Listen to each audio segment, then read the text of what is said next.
الحمد لله رب العالمين والعاقبة للمتقين والصلاة والسلام على سيد الأنبياء والمرسلين وعلى آله وأصحابه أجمعين أما بعد فأعوذ بالله من الشيطان الرجيم بسم الله الرحمن الرحيم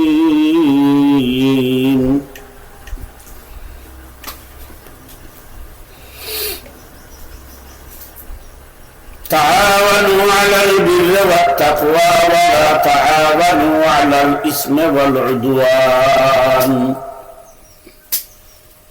صدق الله العظيم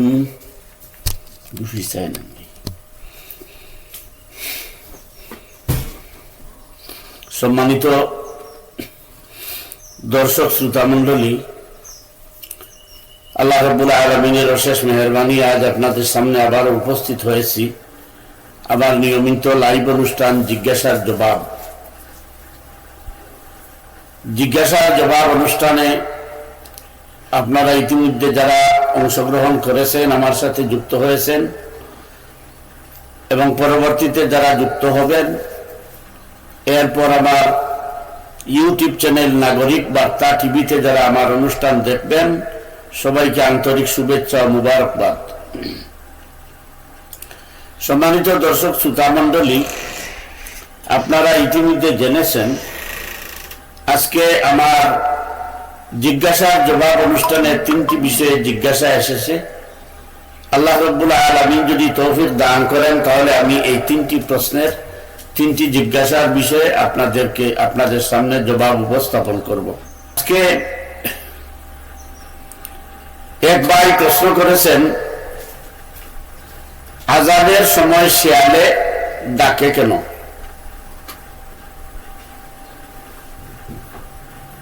আযানের সময়ে শিয়ালে ডাকে কেন? এর উত্তরে বলছি ভাই, দেখুন, আযানের সময়ে শিয়াল বা কুকুরের ডাক কেন, কুকুররা ডাকে কেন, এ বিষয়ে শরীয়তে বা বিজ্ঞানে সুনির্দিষ্ট কোনো দালিলিক জবাব নেই। তবে গবেষকগণ যে বিষয়গুলো তুলে ধরেছেন, এই বিষয়গুলো আমি আপনাদের সামনে তুলে ধরার চেষ্টা করব। জি জনাব নাজিম উদ্দিন সাহেব,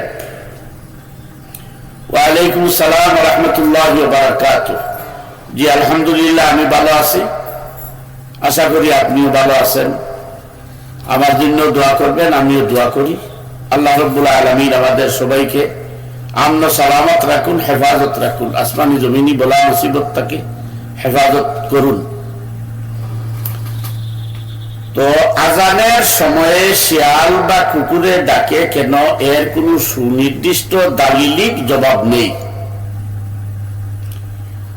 গবেষকগণ যে বিষয়টি বলেছেন, এর আলোকে আমি কোরআনী, ইসলামী এবং বৈজ্ঞানিক দুটি জবাব আপনাদের সামনে উপস্থাপন করছি। প্রথমত, ধর্মীয় বিশ্বাস। এটা হচ্ছে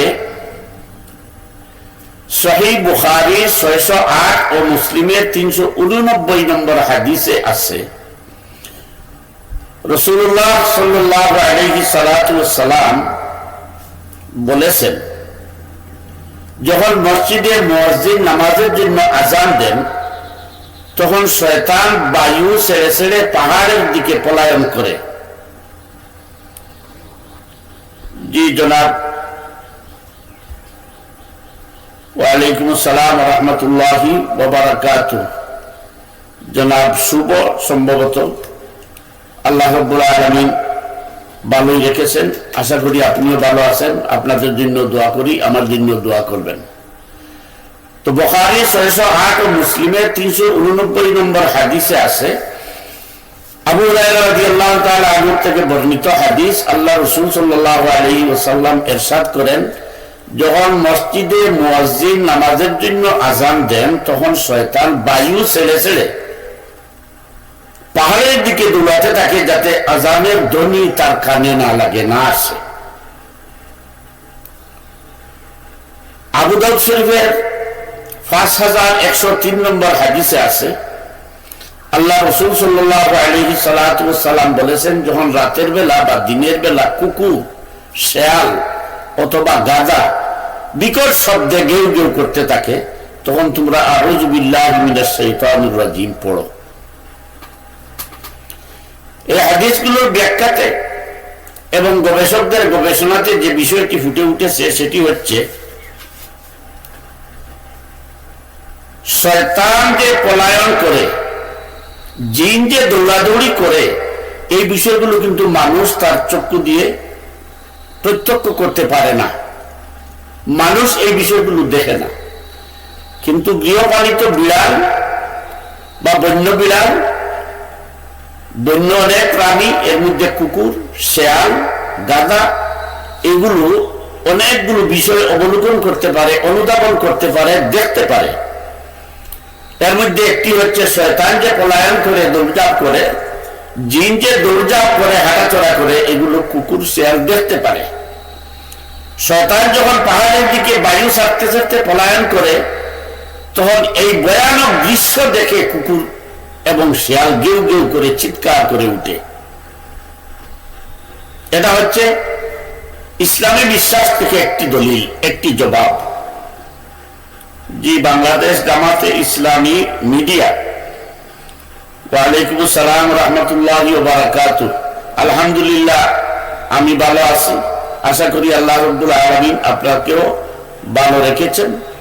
দোয়া করি আল্লাহ রাব্বুল আলামিন আমাদের সবাইকে সুস্থতা, নিয়ামত সহ আসমানি জমিনি বলা মুসিবত থেকে হেফাজত করুন। যেমন আমরা অনেক সময় গরু কবরস্থানের কাছে বেঁধে রেখে আসি বা নিয়ে আসি, কবরে যে আযাব হয়, এই আযাবের বিষয়টি অনেক সময় গরু অনুধাবন করতে পারে, শেয়াল, কুকুর এরা অনুভব করতে পারে, অনুধাবন করতে পারে। তখন তারা আকস্মিকভাবে লাফিয়ে উঠে। অনুরূপভাবে আজানের সময় শয়তান যখন বায়ু ছেড়ে ছেড়ে পলায়ন করে, তখন শয়তান যে দৌড়ে পালায়, এই বিষয়টি শেয়াল, কুকুর অনুধাবন করতে পারে, দেখতে পারে। আর শয়তানের এই ভয়ঙ্কর ভয়ানক দৃশ্য দেখে তারা চিৎকার করে উঠে। দ্বিতীয়ত, বৈজ্ঞানিক দৃষ্টিতে গবেষকরা যে বিষয়টি বলেছেন সেটি হচ্ছে উচ্চ শব্দ, তীব্র শব্দ। গৃহপালিত পশু হোক আর বন্য পশু হোক, তারা কিন্তু উচ্চ শব্দ পছন্দ করে না, এটা বিরক্ত তাদের জন্য। যেমন আমরা অনেক সময় মাইক্রোফোন, কি যেন ইয়ারফোন কানে লাগিয়ে ওয়াজ শুনি, তিলাওয়াত শুনি, কিন্তু এই ইয়ারফোন যদি কোনো গৃহপালিত বিড়ালের বা কুকুরের কানে লাগানো হয়, তাহলে কি করে তারা এতটাই বিরক্ত হয় যে লাফালাফি শুরু করে দেয়, তারা লাফালাফি শুরু করে দেয়।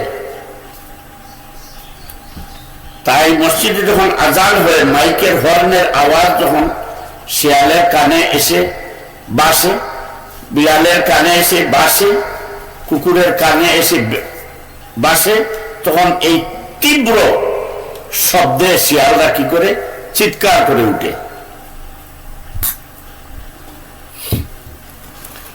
এটা হচ্ছে বৈজ্ঞানিকদের একটি গবেষণা। তো সার কথা হলো, আজানের সময় শয়তানের পলায়নের দৃশ্য দেখে শিয়াল, কুকুর চিৎকার করে উঠে। আর বৈজ্ঞানিকদের দৃষ্টিতে মাইকের হর্নের শব্দ শুনে তারা চিৎকার করে উঠে। বৈজ্ঞানিকদের আরেকটি গবেষণা হলো, সন্ধ্যা গড়িয়ে আসলে, রাতের অন্ধকার গড়িয়ে আসলে, অথবা কোনো বিপর্যয় দেখা দিলে, অথবা একটি বা দুটি বা তিনটি শেয়াল যদি তাদের পাড় থেকে ছুটে যায়, পথ হারিয়ে ফেলে, তাহলে পথ হারিয়ে ফেললে তাদের জানান দেওয়ার জন্য তারা উচ্চ স্বরে চিৎকার করে, যাতে অন্যরা কে কোথায় আসে তাদের শব্দ শুনে তারা জমায়েত হতে পারে। এইসব কারণ বলা হয়েছে আজানের সময়ে শেয়াল কুকুর চিৎকার করার কারণ। তবে একটি বিষয় এখানে না বললেই নয়, এই শেয়ালের ডাক শুনে, কুকুরের ডাক শুনে, গাধার ডাক শুনে এর থেকে কল্যাণ অকল্যাণ, মঙ্গল অমঙ্গল এ জাতীয় কোনো কিছু নির্ণয় করা বা এ জাতীয় কোনো চিন্তা করাও ইসলামের দৃষ্টিতে জায়েজ নয়। আশা করি বুঝতে পেরেছেন। আজকে আমি দ্বিতীয় যে বিষয়টি আজকে আমাদের জিজ্ঞাসার জবাবে বলতে চাই সেটি হচ্ছে, একজন রাজনৈতিক নেত্রী, একটি দলের রাজনৈতিক একজন নেত্রী বলেছেন যাকাতের চাইতে চাঁদাবাজি ভালো। তার এই কথাটা শরীয়ত সম্মত কি না, অথবা ইসলামের দৃষ্টিভঙ্গিতে এটা কতটুকু সঠিক বেঠিক, এই বিষয়টি পাশাপাশি কিছু কিছু নামদারি আলেম এই বিষয়টিকে সমর্থন করছেন। এটা ইসলামের দৃষ্টিভঙ্গিতে কি রকম দেখায় এই বিষয়ে জানতে চেয়েছেন ভাই শাহিন আলম। ভাই শাহিন আলম চাঁদাবাজি, চাঁদা এবং যাকাত এই তিনটি বিষয়ের সংজ্ঞা আগে আমাদের জানার দরকার। প্রথমে বলি চাঁদার কথা।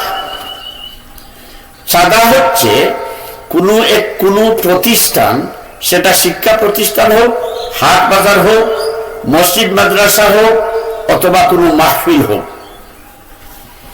এই সমস্ত প্রতিষ্ঠানের উন্নয়নের স্বার্থে, দলের উন্নয়নের স্বার্থে অথবা দলের পরিকল্পনা বাস্তবায়নে, প্রতিষ্ঠানের পরিচালনা বাস্তবায়নে, দলের মৌলনীতি বা দলের নীতি ও আদর্শের আলোকে দলের সাথে, প্রতিষ্ঠানের সাথে সংশ্লিষ্টদের মতামতের ভিত্তিতে যে অর্থ কালেকশন করা হয়, সম্পদ কালেকশন করা হয়, সেটাকে বলা হয় চাঁদা।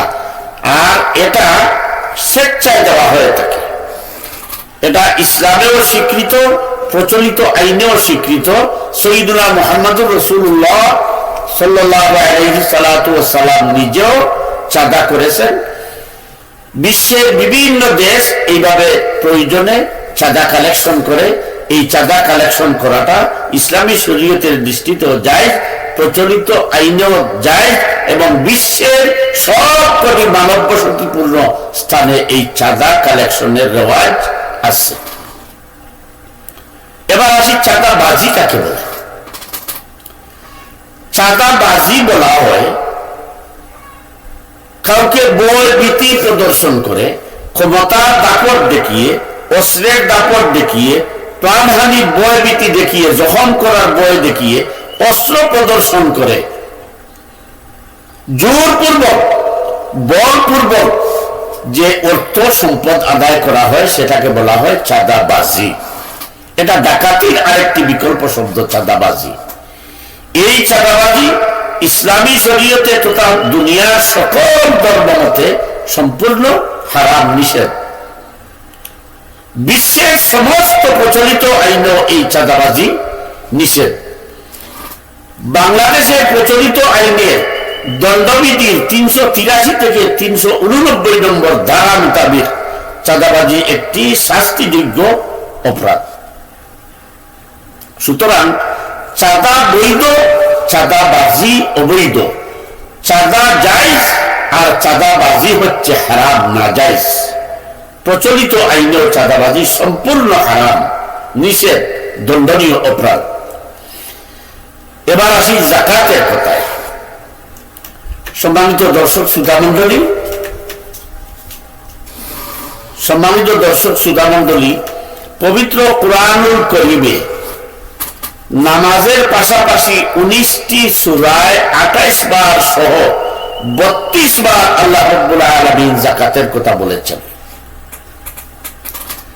পবিত্র কুরআনুল কারীমের 19টি সূরায় নামাজের পাশাপাশি 28 বার যাকাতের কথা বলেছেন।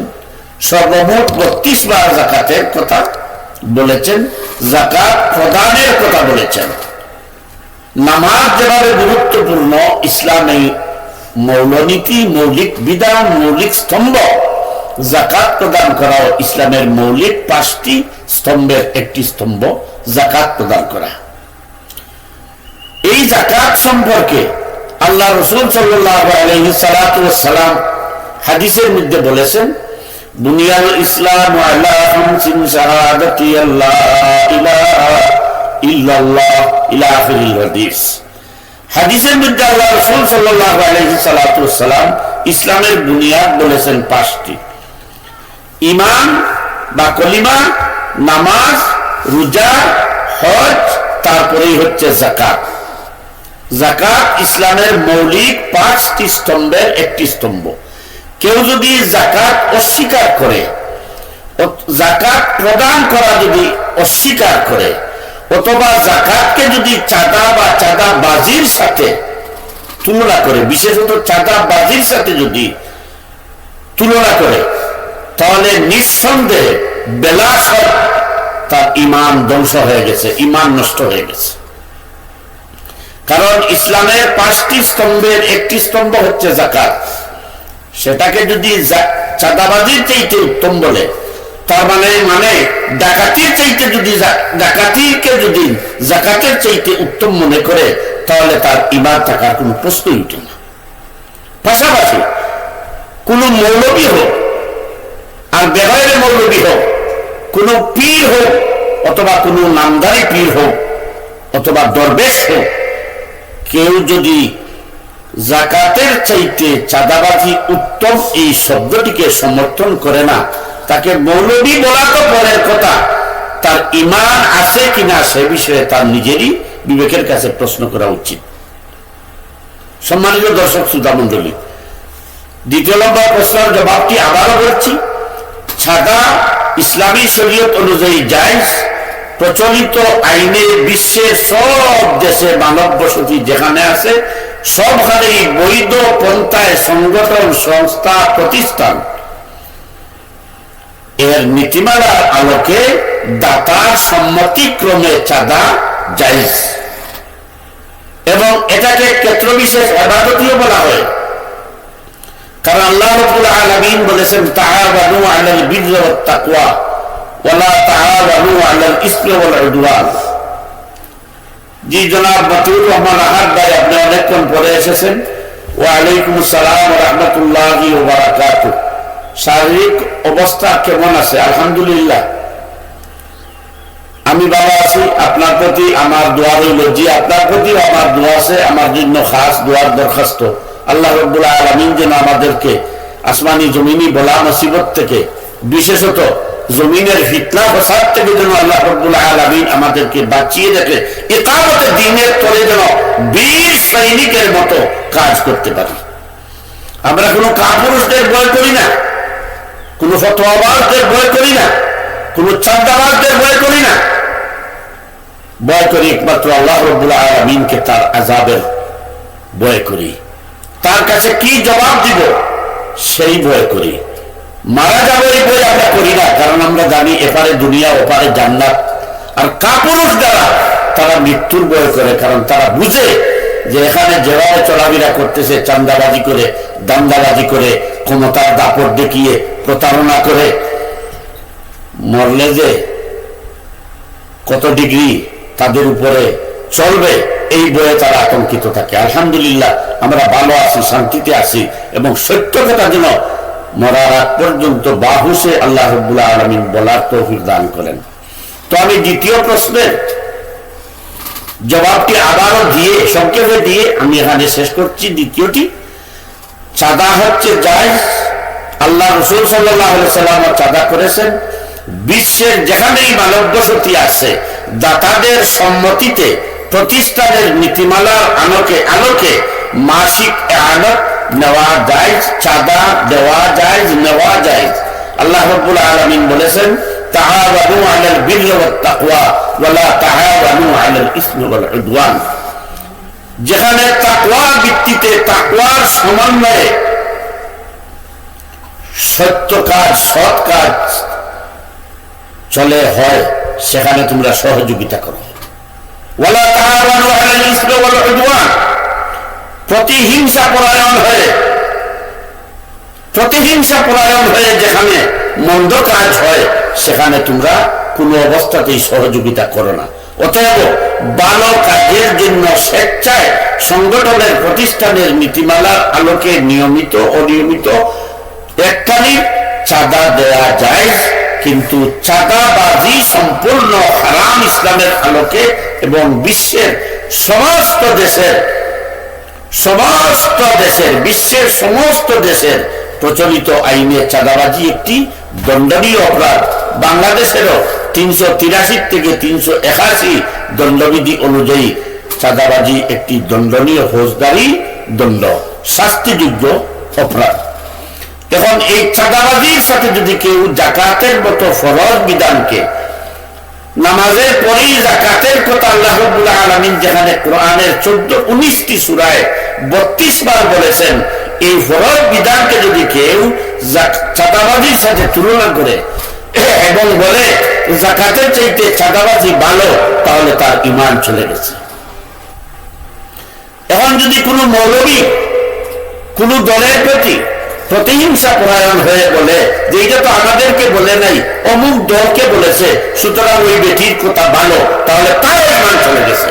তাকে মৌলবী বলা তো দূরের কথা, তার ঈমান নেই এটা নিঃসন্দেহে, সেও মুরতাদ হয়ে গেছে, তসদিদে ঈমান তার উপর লাজিম হয়ে গেছে। যেই বলবে এই কথাটা ভালো, এটা তো সামগ্রিকভাবে বলা হয় নাই, একটি দলকে উদ্দেশ্য করে বলা হয়েছে, তাহলে তুমি আর মুসলমানের দলে নয়। এই প্রেক্ষাপটে আমি পরিষ্কার বলতে চাই, যে মহিলা এই কথাটি বলেছেন, বিগত সরকারের আমলে, হাসিনা সরকারের আমলে আব্দুল লতিফ সিদ্দিকী নামে একজন হজকে দুনিয়ার একটি উপাসনার সাথে, দুনিয়ার একটি অনুষ্ঠানের সাথে তুলনা করায় দেশের আলিম সমাজ প্রতিবাদী হয়ে উঠেছিলেন। ধর্মপ্রাণ মুসলমান প্রতিবাদী হয়ে উঠায় তাকে মন্ত্রী পরিষদ থেকে বরখাস্ত করা হয়েছে, দল থেকেও বহিষ্কার করা হয়েছে। আজকের বর্তমান ক্ষমতাসীন দল যদি তাদের দলের এই নেত্রীর উপরে আইন প্রয়োগ করে তাকে শাস্তি নিশ্চিত না করেন, বিচারের আওতায় না আনেন, তাহলে দাঙ্গাবাজ মৌলবী, পেটুক মৌলবী, দাঙ্গাবাজ বন্ধরা যদি তাদের পিছনে সমর্থন জুগায়, তাহলে ধর্মপ্রাণ মুসলমানদের হাত থেকে ওই নাস্তিক মুরতাদ মহিলার রেহাই পাওয়ার কোনো কথা নয়। আমরা আশা করি মত সৃষ্টি হওয়ার আগে, জনরোষ পড়ার আগে সরকার এই মহিলা এবং এই মহিলার দালালি যারা করছে তাদের বিরুদ্ধে আইনানুগ ব্যবস্থা গ্রহণ করবেন। সম্মানিত দর্শক শ্রোতা মণ্ডলী, আজকের অনুষ্ঠানের সর্বশেষ জিজ্ঞাসা সেটি হচ্ছে হেফাজতে ইসলামকে নিয়ে। আমার ভাই তরিকুল ইসলাম হেফাজতে ইসলাম সম্পর্কে তিনি বলেছেন, হেফাজতে ইসলাম একটি অরাজনৈতিক সংগঠন। সম্প্রতি এই সংগঠনটি রাজনৈতিক দলের উপরে যেভাবে ছড়ি ঘুরাচ্ছে, এটা কতটুকু গ্রহণযোগ্য বা শরীয়ত সম্মত? ভাই তরিকুল ইসলাম দেখেন, হেফাজতে ইসলাম নামে একটি সংগঠন, অরাজনৈতিক একটি সংগঠন, কওমি উলামা মাশায়েখদের নেতৃত্বে গঠিত হয়েছিল। কওমি উলামায়ে কেরামের, একক কওমি উলামায়ে কেরামের নেতৃত্বে এই সংগঠনটি অরাজনৈতিক একটি সংগঠন গঠিত হয়েছিল 13 দফা দাবি নিয়ে। এর মধ্যে উল্লেখযোগ্য দাবি ছিল, শাহবাগে তখন কিছু নাস্তিক মুরতাদরা যৌন জাগরণ মঞ্চ সৃষ্টি করেছিল। গণজাগরণ মঞ্চের নামে যৌন জাগরণ, সারা রাত ওখানে বিরিয়ানি খেত আর দলাদলি নাচানাচি করত। তাদের আস্ফালন এতটুকু সীমালম্বন করলো যে তারা গোটা ইসলাম এবং ইসলামী দলসমূহ, এমনকি সৈয়দুনা মুহাম্মদুর রাসূলুল্লাহ সাল্লাল্লাহু আলাইহি সাল্লামকে পর্যন্ত কটাক্ষ করতে শুরু করলো। এই সময়ে আমাদের কওমি উলামায়ে কেরাম হেফাজতে ইসলামের নামে, হেফাজতে ইসলামের ব্যানারে 13 দফা দাবি নিয়ে ময়দানে নেমেছিলেন। এর মধ্যে প্রথম দাবি ছিল নাস্তিক মুরতাদদের, ব্লাসফেমি ধরনের নাস্তিক মুরতাদদের শাস্তি নিশ্চিত করতে ব্লাসফেমি ধরনের আইন প্রণয়ন করা। দ্বিতীয় দাবি ছিল কাদিয়ানীদেরকে রাষ্ট্রীয়ভাবে অমুসলিম ঘোষণা করা। তৃতীয় দাবি ছিল বিতর্কিত নারী নীতি ও বিতর্কিত শিক্ষানীতি, যে শিক্ষানীতিতে মানুষকে বানরের বংশধর বলা হয়েছিল। আর নারী নীতিতে পৈতৃক সম্পত্তিতে নারী পুরুষের সমান অধিকার দাবি করা হয়েছিল। এই বিতর্কিত নারী নীতি ও শিক্ষানীতি বাতিল করার দাবি। চতুর্থ নম্বরে ছিল কওমি মাদ্রাসার সরকারি স্বীকৃতি দাবি। এইভাবে 13টি দাবি সম্বলিত একটি দাবিনামা জাতির সামনে উপস্থাপন করে দাবিগুলো বাস্তবায়নের জন্য সরকারের কাছে জোর দাবি জানানো হয়েছিল। আজকে 5 মে, এই 5 মে তারিখে শাপলা চত্বরে জমায়েত হয়েছিলেন। আসলে শাপলা চত্বরে জমায়েত হওয়ার কথা ছিল না, কথা ছিল ঢাকা অবরোধ। যাই হোক, সেটা সিদ্ধান্তক্রমে হয়েছে। এই 13 দফা দাবির একটি দাবিও যখন সরকার মানল না, বিপরীতে দেখা গেল কিছু কিছু হেফাজত নেতাদেরকে, কিছু সবাই নয়, একমাত্র বীর মুজাহিদ ছিলেন জুনায়েদ বাবুনগরী রহমতুল্লাহ আলাইহি। তিনি ছাড়া অনেক নেতাকে সরকার ফুসকিয়ে ফুসলিয়ে সরকারের পক্ষে নিয়ে গেল। বাস, শেখ হাসিনাকে কওমি জননী সনদ দিয়ে, উপাধি দিয়ে সরকারের পদলেহন শুরু হলো। এই পদলেহনের পরিণতি হলো এই যে 2024 সালে এসে জাতীয় মসজিদের খতিব পর্যন্ত পিছনের দরজা দিয়ে পালাতে বাধ্য হলেন। এরপর ক্রমান্বয়ে এই মজলিসকে কওমি দরনারী একজন আলিম, যার পরিবার বেফাকুল মাদারিসের সাথে প্রতিষ্ঠা লগ্ন থেকে এখন পর্যন্ত জড়িত, কবি মুহিব খান হেফাজতকে নাজাসত আখ্যায়িত করে কবিতা লিখছে। বর্তমানে হেফাজত একটি বিতর্কিত সংগঠন, উম্মার জন্য একটি ভাইরাস হয়ে গেছে এই হেফাজত। আমি সংক্ষেপে বলি, এই হেফাজত ছিল ইসলামের হেফাজতের একটি সংগঠন। এখন এটা হয়ে গেছে বালআম বাউলের নেতৃত্বে তাগুতি শক্তিকে হেফাজতের একটি সংগঠন। বিগত দিনে বিগত সরকার প্রধানকে জননী উপাধি দিয়েছিলেন, আর বর্তমান আমির বললেন আমরা ইসলামী শক্তির দাবিদার 11 দলকে ঠেকানোর জন্য জাতীয়তাবাদী শক্তির পক্ষে কাজ করছে। তিনি সুস্পষ্ট বললেন 11 দলকে ভোট দেয়া জায়েজ নয়। তারা বললেন জাতীয়তাবাদী দল মদিনার ইসলামে বিশ্বাসী, সুতরাং এই হেফাজতে ইসলামকে এখন হেফাজতে ইসলাম নামে ডাকাটাই বৈধতার প্রশ্ন আসে। শাহবাগের নাস্তিক মুরতাদরা যে স্লোগান দেওয়ার কারণে হেফাজতে ইসলাম গঠিত হয়েছিল, আর শাহবাগের সেই নাস্তিক মুরতাদদের কাজগুলো হেফাজতে ইসলাম করছে। ইসলামী শক্তিকে ভোট দেওয়া না যায় এই কথা যে বলতে পারে, ইসলামী শক্তিকে টেকানোর জন্য জাতীয়তাবাদী শক্তিকে আমরা সমর্থন করছি এই কথা যে বলতে পারে, 200 বছর ধর্ম নিরপেক্ষতাবাদী শাসন যদি থাকে আমাদের কোনো আপত্তি নেই এই কথা যারা বলতে পারে, তারা শাহবাগী সেই নাস্তিক মুরতাদ জনজাগরণের কর্মীদের চাইতেও আরো নিকৃষ্ট পর্যায়ে পৌঁছে গেছে। সুতরাং এটাকে হেফাজতে ইসলামের কোন সংগঠন বলা আমি সমীচীন মনে করি না। আশা করি বুঝতে পেরেছেন। আল্লাহ রাব্বুল আলামিন আমাদের সবাইকে সঠিক সবুজ দান করুন। ওয়া আখিরু দাওয়ানা আলহামদুলিল্লাহি রাব্বিল আলামিন। আসসালামু আলাইকুম ওয়া রাহমাতুল্লাহি।